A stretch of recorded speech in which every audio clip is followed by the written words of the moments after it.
Characters: Poe, Finn, Rose, purple hair Jurassic Park lady, goodness. Leia, Rey, and General Hux, Snoke, and Kylo. Okay, so these are probably, and DJ and Phasma, right? Yeah. Okay, so like, yeah, DJ and Phasma are just kind of there, but like, okay, let's start with the main characters first, like, and how they are pointless. Like, okay, so Finn immediately wakes up after being sliced up the back. Yeah. By Kylo Ren, and his jacket doesn't have a slice through it through this movie, and no one noticed. No, his jacket's fine.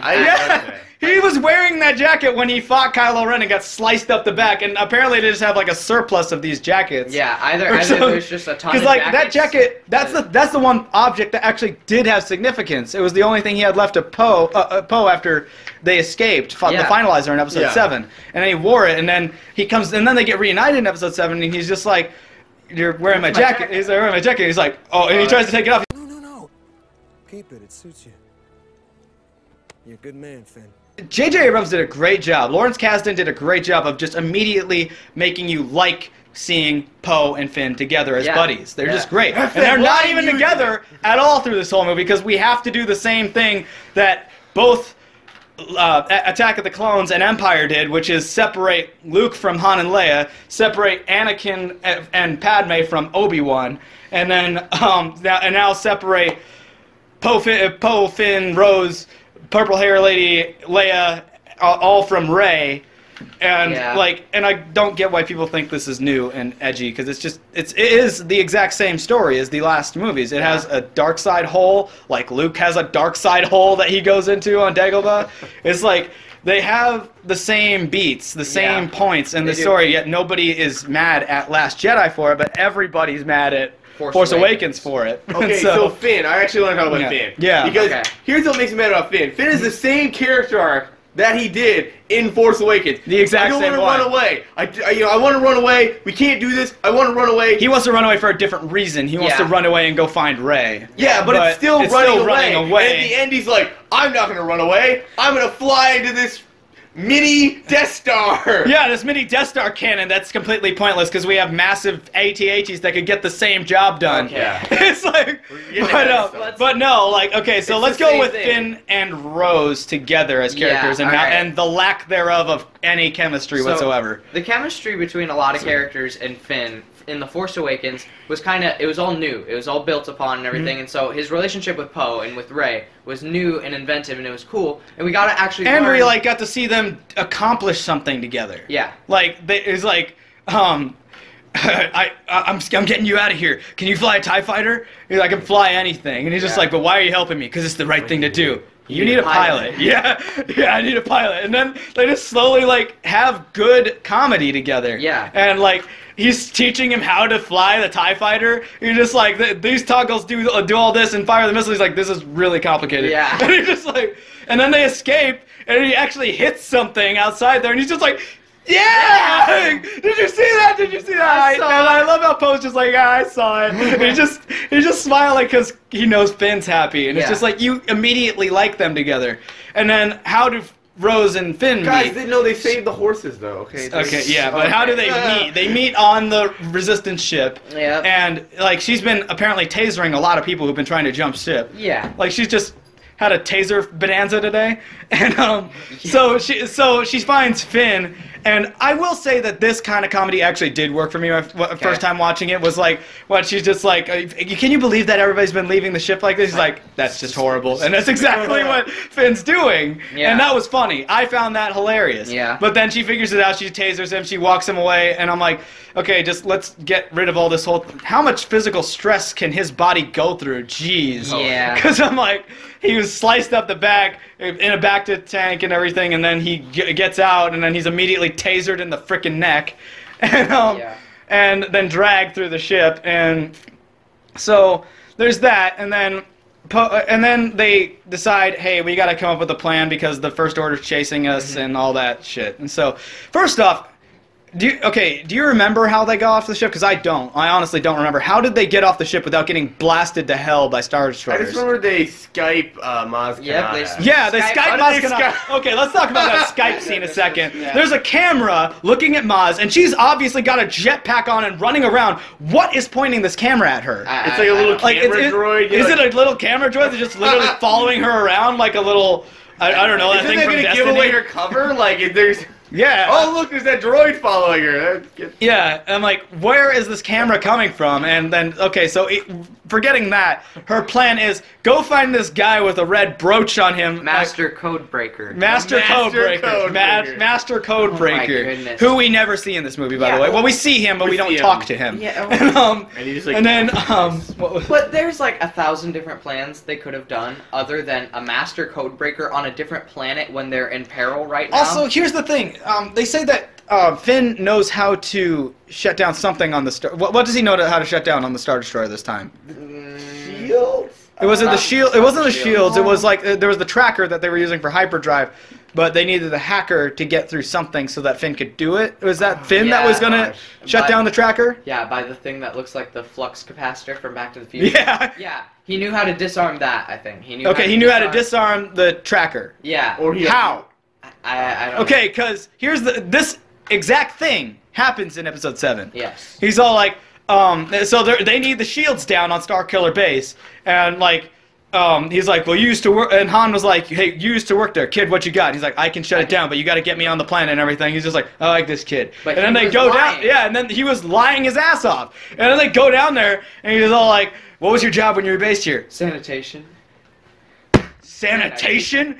Then how do you know how to shut down the shields? I don't. I'm just here to get Rey. Exactly! Yes. So it's like, we already established in episode 7, he doesn't know a lot about the technology the First Order has. He was a janitor. Yeah. It's like, yet he knows how to shut down their tracking system through hyperdrive, which was another thing that was really interesting, that I was like, oh, they're tracking them. How? And I leaned over to Trey in the theater. I'm like, there's a tracker in Finn because he was a stormtrooper. This would have been a great idea because honestly, they're stormtroopers. Like Hux says, what does he say? He's just like, don't question my methods or whatever. He's just like, my troops are like the best, top of the line. Program from birth. And like, they took these kids from birth, meaning like they don't track them, which I mean, it just seems like a device they could do that would even make sense. And it would have been so cool because it's like, you know what I thought? Like, I didn't think that Finn was only leaving to find Rey when I first saw him, like, trying to get out. I thought he was trying to get off the ship because he knew he was the tracker. Yes. He was the thing that the First Order could track through hyperspace. It would be a great idea. Yeah, and I was like, that would have been...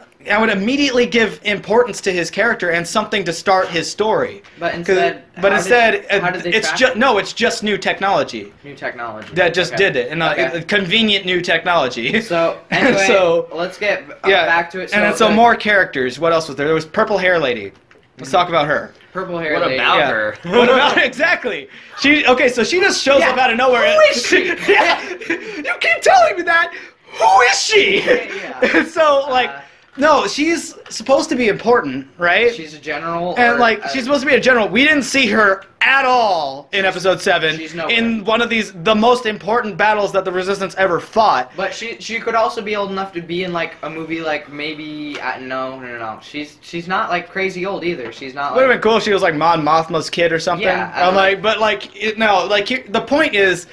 She's like besties with Leia, has no establishment in Episode 7, no. And then suddenly, like, we, the audience, know Poe. Mm-hmm. Yet this bitch just comes out of nowhere, and we're just supposed to say, oh, we should trust her with the Resistance before Poe. Yeah. It's not like he was a responsible leader and looked after his guys through the battle on Takodana and on Starkiller Base. Mm-hmm. He got demoted for being arrogant, which wasn't his character at all. Yeah. In Episode 7, he wasn't arrogant. He was just a really good pilot.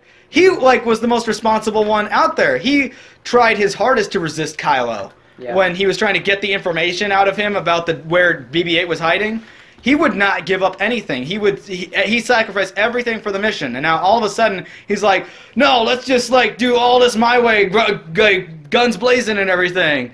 And yeah, they lose all their bombers that they didn't have in Episode 7. Yeah. And so. She's been put in a position of power, and we don't know who she is, and the whole storyline that's following them, I was kind of on the side of Poe for a while because Poe was. Everybody should have been who was watching this movie should have been on Poe's side because we know Poe. Yeah. We know he's not a douchebag. Yeah. But they make him out to be one in this movie. And so she's just like, I know your type. You're some hot shot and everything. Think you can like do whatever you want or whatever, and that's not true. And so then she's put in power, and he's like, all right, fine. If you're in charge, what's your plan? She's like, well, I don't have to tell you. You're just another one of those. And even if she wasn't going to tell him her plan, her plan was for them to just slowly fly through space and get to Crate. Yes. On a base that the Resistance had forever ago, apparently. Rebels, not even Rebels. No, it was the Rebels. Yeah. The Rebels had this base. Okay, which is actually a good idea. Yeah. I mean, imagine them using like just an empty Rebel base. That's just that idea in and of itself is a good idea. Mm-hmm. But her plan is just to slowly fly through space and get there. Yeah. When it's like, okay, here's their problem. They don't want to jump because if they jump to hyperspace, they don't have enough fuel to do it again. Yeah. Okay. And they're being. And so what their plan was is to go land on Crate and just stay there and fight it out against the First Order. I guess. And like a Battle of the Alamo kind of thing. Yeah. Why not just hyperspace jump to Crate? I don't know. If that was your plan all along. Because reasons. Like, it's just like, man, there's just so many things that they just don't talk about. Instead of hyperspacing, what they do is they eventually abandon the ship, costing hundreds of lives of the Resistance. Like when they finally do agree to leave, and they have the whole "May the Force be with you" awkward scene or whatever. Yeah. Leaving and. And you know how it doesn't matter to us that Purple Hair dies because we didn't care about her and she wasn't established really at all in this movie to be anything. No one who it should have been, who stayed behind and did the hyperspace jump, is Akbar. Admiral Akbar? Admiral Akbar should have stayed behind and done that. Somebody we know, somebody we care about, who is expendable, basically, because he's a side character and not a main character. Doesn't he die anyway? He does die anyway. He just gets blasted out the airlock with Leia, and then Leia does her Mary Poppins float back into... I'm Mary Poppins, y'all! I'm Mary Poppins, y'all!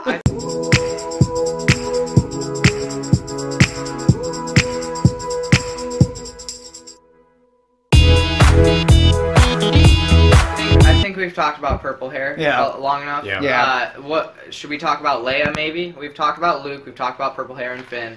Yeah, Leia. So, Leia... I mean, she's still kind of herself in this movie a little bit. Like, she's still, like, the leader. She still has, like, the Leia-isms that make her feel like she's, this is Princess Leia. It's just the things that she does that doesn't make sense. It's like she trusted Poe with, like, the most important mission ever. Go find the map to get to Luke. Yeah. Yet she doesn't trust him at all in this movie for reasons because he's acting how he never acted before. And, like, which doesn't make sense at all. And then she can suddenly use the Force so well that she can pull herself out of space and back into a ship. Yes. Why was she not the one who went to go confront Kylo? Instead of... She just sent Han to his death when she's at least a competent Force user, apparently. Apparently. Because there is no setup for that whatsoever. Let's just go with, like... The emotional aspect of when Kylo Ren has two fighters with him and he's going to attack the Resistance or Rebel ship so that they can get under their shields, right? Yeah. Because like the long-range cannons from the Star Destroyer aren't getting through the shield, so they go in with the TIE fighters to blow it up. Yeah, and Kylo Ren's he's debating whether or not to shoot because he can feel it. He senses that Leia's in the ship, and Leia senses him, and he's conflicted and it's again. A great shot. It was great in the trailer. It was good. And then he gets there and he can't do it, but it doesn't matter anyway because another fighter that's with him does it for him. Which still is a good idea. Yes. Like a control being taken away from Kylo for that one thing was a good idea. And I will say, literally, when Leia was blasted out this airlock into space and everything went silent in the theater, like this hurt. This was Carrie Fisher's last performance in Star Wars. Ever. And now I'm like thinking, I was like, holy crap. Like, that was an incredible emotional scene. And then all of a sudden something started happening. And I was like, wait, what's happening? And like she started fidgeting her fingers. Her fingers started fidgeting. And I was like, holy crap, something really epic is about to happen. And then her eyes opened in space. And I was like, what? And I'm like, okay, I'll still buy it. Like, something cool could happen. I'm like in the theater next to Trey, losing my mind over like, what? And I'm like, and Trey's just like actually trying, like, no, okay. Like, I was like, all right, okay, what's gonna happen? And then like all of a sudden, she doesn't move, but everything around her makes her move toward the ship, back to the airlock, and she literally floats straight back to it. And I'm like, I'm like, okay, what? And I'm like, what's happening though? And I was like, and then she gets back onto the ship. And then they open the door into the undying ends of space. She was using the Force to keep the airlock sealed. Okay. Oh, okay. I'm done. No. But oh my god. Anyway, she gets back in the ship and she goes into a coma and she's fine. And I was like, what? But why'd they do that? I was like, holy crap. And also, Trey like had a decent point about like the amount of concussion and like just sheer force exerted on Leia. Yeah. And I'm like, yeah, she had a force cocoon around her or whatever, but I'm like, she also like just was blasted out an airlock at like God knows how fast. And it's still Star Wars lasers. They're not like, it didn't just blow it up. It destroyed a room, and she's not scarred anywhere in the movie. Yeah. So she was completely protected by this force bubble throughout the entire time, and no one else was protected with her, and they all died. Yeah. And so she's fine, and she goes into a coma. But the reason that she goes into this coma is because she has to serve a greater purpose in this movie. Okay? She can't just like be used. Why didn't they just kill her then? If they didn't want to kill her, that means she has a greater purpose. Does she even do anything for the rest of the movie that's important? She wakes back up, busts down a door with the Force, and then stuns... Yeah, she does do that. She busts down a door with the Force, so she is an Advent One Force thing user. that I found kind of interesting is that this is the first time we've ever seen stun shots in Star Wars since A New Hope, where Leia got stunned by a stormtrooper. Or R2 by a Jawa, when they like... Well, yeah, but I mean, like, those kind of, the circular, whatever the hell those things are, the blue circles that they just blast out. I was kind of glad to see those come back. It was a callback. I'm like, that's cool. I mean, that's really interesting. It also kind of made me think about Star Wars a little bit more. I'm like, how many times could that have been useful? But forget about that. But anyway, Leia gets back in the ship, and so now I'm thinking, okay, she has a greater purpose to serve in this movie. They would have killed her if she didn't, or if not in this movie, in the next movie. And so, and she's just kind of a tag along through the rest of it. Like she just kind of follows everybody else and goes through this. The shift for power between the Resistance happens. Purple hair lady comes in, and Poe establishes a mutiny, and then once that mutiny is established, Leia wakes back up. Yeah. And now Leia, I'm thinking, holy crap, she's gonna have a plan. Something's gonna change. Nothing changes. Nothing changes after she wakes back up. There was no reason for them to not kill Leia in that scene. Yeah. Another interesting way that they could have been tracking them through space is that purple hair was a mole. Yeah. From the First Order. Nope. That doesn't happen either. That doesn't happen either, because it's just like, yeah, everything has to be unexpected. Unexpected doesn't automatically make you a genius. It's like you have to have a purpose behind what you're doing. Hey everybody, hope you're liking the podcast. I know it's gonna be a long series. I hope you guys stick with us through it. And yeah, Last Jedi's terrible. Let us know what you think about it in the comments. And Thomas is gonna tell you about some other stuff we got going on right now. Yeah, so be sure to check out our Patreon. You can see it right there in the end card. We got lots of rewards for you guys over there, including early access. You get to see our videos 3 days early. We got one Patreon already who's getting that access. Also, you get to do intro shout-outs and be on our creative team. We have levels of $1, $5, and $10, so check out the website for more details. And just support us, help us get some better equipment. We plan on doing some awesome Let's Plays, some higher-end graphics games that we can't do right now, and maybe some Ark Survival, continuing our Amalur series. So just donate $1 if you can, more if you can, and yeah, we'll see you next time. Yep, follow the link. We'll see you all next time. Bye.